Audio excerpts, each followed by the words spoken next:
Assalamualaikum warahmatullahi wabarakatuh. Waalaikumsalam warahmatullahi wabarakatuh. Alhamdulillah ya, kita sudah masuki bulan Ramadan Ya, teman-teman. bulan Ramadan. Ya.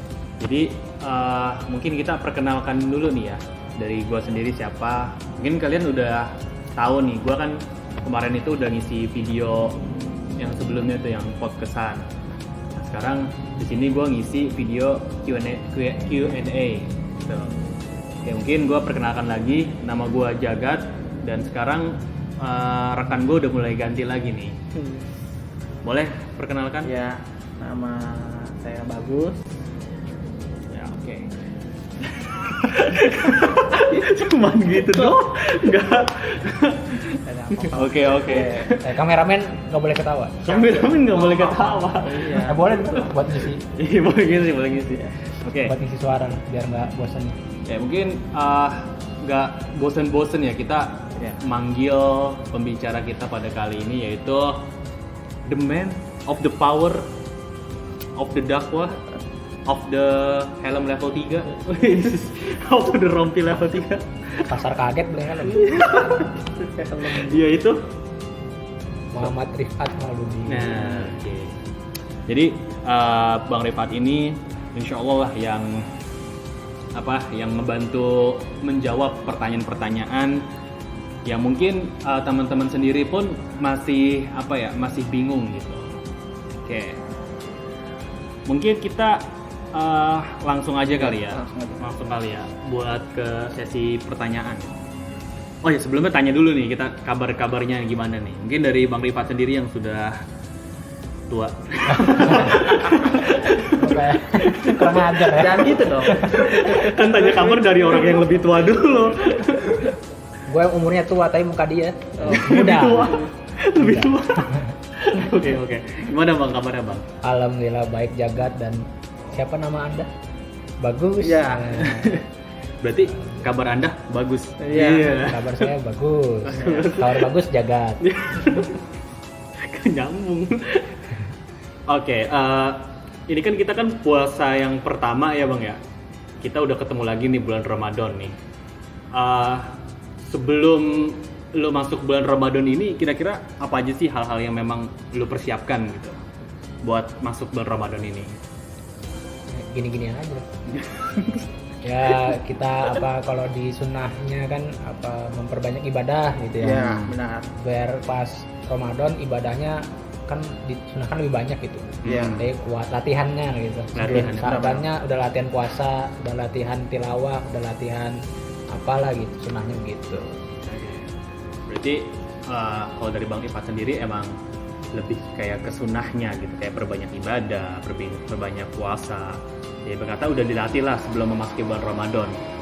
Oke, mungkin dari Bagus sendiri ada nggak nih kira persiapan untuk memasuki bulan Ramadan? Ya, biasa-biasa aja. Oh, kalau Bagus ini persiapannya nonton anime. Nonton anime, download buat nemenin ngabuburit ya kan. Nah, tapi animenya Jangan Apa? cuci. Jangan dong. Beda. Jangan. Nanti ada anime baru tuh Arif lah.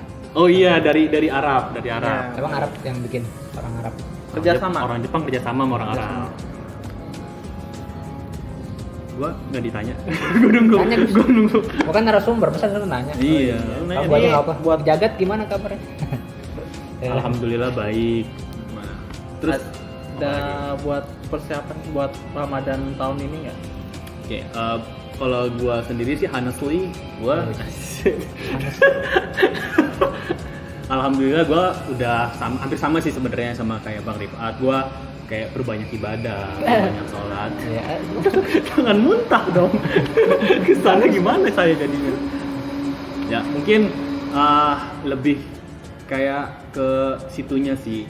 Kalau buat kayak ke zakat dan lain sebagainya kan masih belum gitu. Paling belum gitu. ada duitnya. Belum ada. Itu maksud saya itu. Oke, tanpa berlama-lama lagi mungkin masuk aja ya di pertanyaan yang pertama. Mungkin ini buat mungkin saya mau ngasih tahu dulu nih kepada kalian seperti biasa di video kali ini kita bukan bermaksud untuk apa ya mengajarkan gitu. Mungkin kalau misalkan teman-teman ada hal-hal yang memang oh ini begini nih jawabannya dan lain sebagainya, nggak apa-apa gitu. Ini kita cuman kayak belajar aja gitu bareng-bareng, kita cuma diskusi aja yang mana yang benar menurut kita masing-masing gitu. Yang penting ambil sisi positifnya aja. Oke, buat pertanyaan yang pertama, apakah kita diperbolehkan untuk minum padahal sudah masuk waktu imsak? Boleh, soalnya imsak itu kan artinya menahan. Nah itu sebenarnya imsak itu ijtihadnya ulama. Jadi kan zaman dulu nggak kayak sekarang tuh ada jam. Zaman Nabi kan nggak. Kalau sekarang jam subuh udah ditentuin jam segini lewat segini. Zaman Nabi nggak ada. Zaman Nabi itu, nah makanya ulama Imam Syafi'i berijtihad atau mengasih nasihat kalau menjelang azan subuh itu sisakan waktu untuk menahan diri agar nggak makan sama nggak minum. Jadi kalau di Indonesia itu 10 menit kan. Nah itu sebenarnya spare waktu untuk kita menahan diri agar nggak makan dan nggak minum. Soalnya kalau misalnya lagi sahur kan tiba-tiba azan kan repot itu. Kalau zaman dulu repot. Kalau sekarang kan udah tahu tuh subuh jam pukul berapanya. Jadi udah kita bisa ngira-ngira sendiri lah istilahnya gitu kan. Kalau dulu nggak bisa. Jadi Imam Syafi'i bilang ada waktu untuk menahan diri dari makan dan minum beberapa saat sebelum subuh. Namanya imsak. Jadi sebenarnya boleh karena di hadis di ayat Qur'annya juga Al-Baqarah ayat 127 itu berbukalah kamu sampai jelas berbuka. Ya, pokoknya intinya ketika fajar terbit lah. Ya, fajar terbit ya. Itu batas nggak boleh makan minumnya di situ, bukan imsak. Oke. Berarti sebenarnya imsak itu bukan berarti kita udah stop ya berarti ya. Buat kayak memberhentikan kita buat makan, tapi cuman menahan, lebih kayak menahan. Sebenarnya kalau mau minum lagi gitu, siapa tahu kan kalian masih makan kalian belum kelar, terus kalian mau minum lagi, itu masih bisa diperbolehkan gitu. Makanya diadakannya imsak mungkin untuk memberitahu lah karena mau memasuki waktu azan subuh, mungkin seperti itu ya. Oke, berarti buat pertanyaan yang pertama sudah terjawab. Apa mungkin ada sudut pandang lain lagi dari Mas Bagus? Nggak ada sih, udah Bagus ya. Pendapatnya bagus. Oh iya, dia nggak berpendapat. Tadi cuma udah doang. Ini sekarang udah mulai masuk pertanyaan kedua nih, Pak. Pertanyaan kedua ini sadis. Pilihan ganda. Aduh. Oke. Jadi pertanyaan kedua ini apakah tes swab dapat membatalkan puasa? Apakah tes swab dapat membatalkan puasa? Tes swab itu kan kalau cara mengambil cara tesnya kan diambil lendir di hidung, dan di mulut. Iya. Dan di mulut ya benar. Di tenggorokan ya. Iya. Nah itu menurut ulama, jadi pendapatnya itu kalau memasukkan benda ke jauh itu adalah lubang-lubang di tubuh seperti rongga hidung, mulut, dubur dan kobul. Kobul itu apa, Bang? Kobul itu saluran kencing perempuan dan wanita, perempuan dan laki-laki gitu. Saluran kencing. Kalau memasukkannya itu katanya batal. Menurut pendapat jumhur ulama, kebanyakan ulama batal. Nah kan kalau tes itu kan memasukkan dari hidung ke hidung sama ke mulut kan. Nah, itu menurut jumhur ulama, kalau pendapat terbarunya sih yang aneh dengar ya, membatalkan kalau tes swab ketika puasa. Makanya disarankan tes swabnya itu malam hari atau setelah berpuasa. Oke, berarti cuman ada tambahannya lagi nih. Ada tambahannya lagi, oke. Misalnya keadaannya darurat, nah itu nggak apa-apa kita tes swab karena kan bukan keinginan sendiri, intinya begitu. Iya. Seperti misalnya kalau di hadis itu permisalannya adalah ketika kita mengayak tepung kan ada yang masuk tuh. Itu kan bukan keinginan kita kan untuk memasukkan tepung ke itu karena kita lagi ngayak aja kan. Nah itu seperti itu tes swab, karena kan kadang-kadang tes swab dipaksakan, dalam tanda kutip dipaksakan, misalnya kalau mau naik pesawat harus tes swab dulu. Kalau dapat jadwalnya pagi gimana? Kan? Iya benar. Tapi kan bukan kemauan kita. Nah atas dasar bukan kemauan kita itu dan manfaatnya lebih banyak daripada mudorotnya, mudaratnya lebih sedikit daripada manfaatnya. Iya, itu. Iya. Nah, maka dibolehkan tes swab, Oke. asal bukan kemauan kita. Kalau berarti kan itu kan kalau misalkan kita tes swab pada siang hari atau pada saat kita menjalankan puasa, berarti kan intinya kan tadi kan batal, ya kan? Kalau misalkan itu disengaja, Ya disengaja. kalau tidak disengaja, apakah membatalkan atau tidak? Tidak. Tidak, Nah, karena nggak disengaja. karena bukan nggak sengaja, tapi nggak diinginkan oleh kita, Oh ya. ya kan? Misalnya kan harus kayak naik pesawat itu kan sekarang wajib tes swab, naik kereta Iya. segala macam. Kalau dapat jadwalnya pagi gimana? Oke. Gak apa-apa kalau keadaannya seperti itu. Menurut pendapat ulama seperti itu. Berarti kalau misalkan bagus nih, dia kan apa? Kepengen tes swab lah. Gitu. Nah, Iya. Tapi sebenarnya tiba-tiba ya, aku ngapain ya, bosan, aku ingin tes swab, langsung Ya gitu. nabung sebulan dapat 800.000 tes swab. Nggak boleh tuh. nggak boleh ya. Kalau keinginan sendiri nggak boleh. Oke. Berarti kalau misalkan si bagus nih mau naik Gojek, tiba-tiba disuruh tes swab sama abangnya.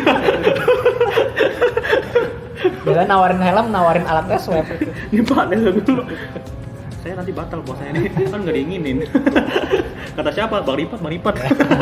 Kata ulama. Kata ulama ya. Berarti itu benar. jatuhnya kayak ada tuntutannya gitu ya Bang? Ya kalau dituntut untuk itu, dan itu kan untuk biar pengelola transportasi itu yakin kalau kita nggak punya virus, itu kan nggak nyebarin ke orang lain. Ya, benar. Nah itu untuk manfaatnya ada gitu, dan kalau manfaatnya ada, mudaratnya lebih kecil, nggak apa-apa dilakukan tes swab seperti itu.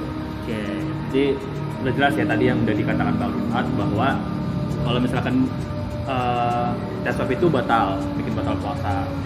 Kalau misalkan ada hal yang tidak diinginkan, menurut ulama tidak membatalkan puasa.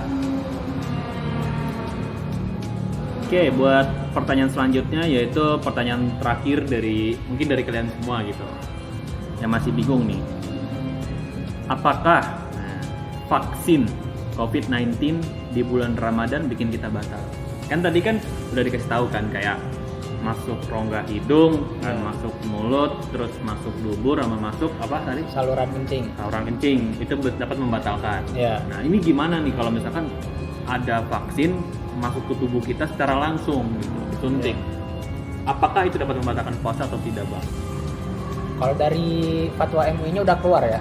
Jadi MUI sudah mengasih fatwa kalau vaksin itu tidak membatalkan karena dia disuntik ke kulit, melalui kulit, tidak melalui saluran jauh tadi, yaitu rongga hidung, mulut, saluran kencing dan dubur gitu kan. Jadi karena dimasukkan lewat kulit, jadi tidak membatalkan kalau vaksin. Oh, Seperti oke. itu. Ada fatwa MUI-nya. Ya, berarti buat dari MUI-nya ya, dari MUI-nya langsung menyatakan bahwa bukannya asal sih sebenarnya, kalau kan dia kan disuntikan di dalam kulit ya, Iya, di kulit ya, nanti masuknya ke dalam tubuh gitu, itu nggak membatalkan ya, kecuali Iya. dari yang tadi sudah ditentukan, Iya. kayak rongga hidung, rongga mulut, terus dubur sama saluran kencing, Saluran kencing. itu dapat membatalkan. Oh gitu.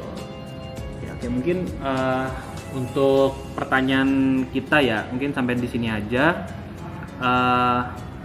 Kalau misalkan teman-teman sendiri masih bingung gitu atas jawaban yang sudah didiskusikan oleh kita bertiga, mungkin teman-teman bisa komen, bisa like, dan subscribe, Jangan lupa share. dan jangan lupa share karena ini insya Allah bermanfaat bagi kita semua. Oke, ada jargonnya nggak kita nih? Ada ya kalau salah ya. Kurma asiknya tanya-tanya, oke? Jadi kalau misalkan saya bilang kurma, nanti kameramen atau mungkin penonton jemaah di sini nih bisa ngomong asiknya tanya-tanya, oke? Oke nggak? Nah, kita ngomong kurma dong. Itu orang lewat kita diketawain. Oke ya. Ya. 1, 2, 3. Kurma. Kurang ini. Tanya-tanya. Kurang. Kita yang ngomong kurma. Dia Oh, dia ngomong asik tanya-tanya. Oke? Ya. 1, 2, 3. Kurma. Asiknya tanya-tanya. Maksudnya apaan sih? Kurma? Enggak tahu. Siapa yang bikin? Siapa yang tanggung jawab ini? Siapa yang tanggung jawab? Saya nggak tahu, saya cuma di briefing gitu doang. Oke? Assalamualaikum warahmatullahi wabarakatuh.